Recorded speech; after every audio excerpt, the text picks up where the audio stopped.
Alright guys, it's about that time of year again, or depending on when you're watching this video, it is time. Winterizing your ATV. Actually, that's really sad, but if you're one of the ones that doesn't ride during the winter, then I've got some tips for you. Alright, here are 5 quick winterizing tips for ATV owners. The first one is to give the ATV a good cleaning. Any mud or dirt or junk that just sits on the ATV can cause some rust and corrosion over the winter. So washing your ATV off, let it dry, and if you're feeling generous, you can apply a light coat of lubricant to the metal surfaces if you want to protect them from moisture. And if you're really feeling generous, you could even wax it if you wanted to go that far. Number 2, you're going to want to stabilize or drain your fuel.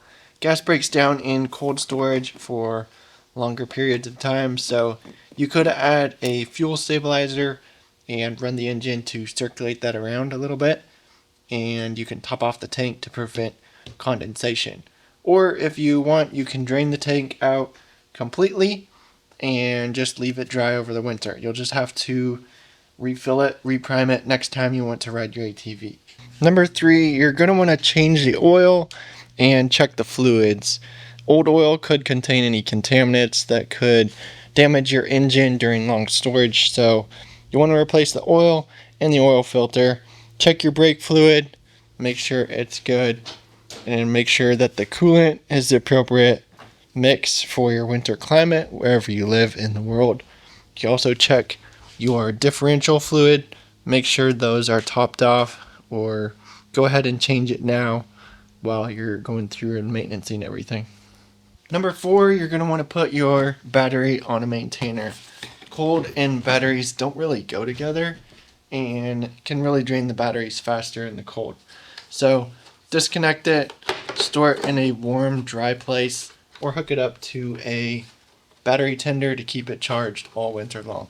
If you leave your battery connected, the ATV will have a slight draw in the clock and the computer, and it will drain the battery over time. So it's a good idea to hook it up to a maintainer if it's going to be sitting for a while. Now, the 5th tip might seem a little bit silly for some of you guys, but if you do have premium suspension, or you just want your suspension to be in top shape for riding, then you can just take the weight off the tires by using a lift or putting blocks under the frame.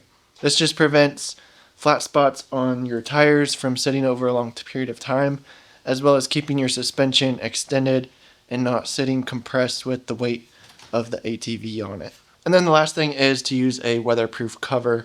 You'll want to avoid fully airtight covers because you don't want something to be like just trapping moisture in and causing rust on your ATV. So you want weatherproof, but you don't want it to be fully airtight. So it's got to be breathable. Or you can store it in a shed or a garage or your shop or wherever. I normally just store mine indoors. So if you're looking to winterize your ATV, I hope these tips help you out. I won't be winterizing my ATV because these are just way too much fun to ride in the snow. But if you found these tips helpful, be sure to smash that thumbs up button, subscribe if you haven't already, and I'll see you in this video next.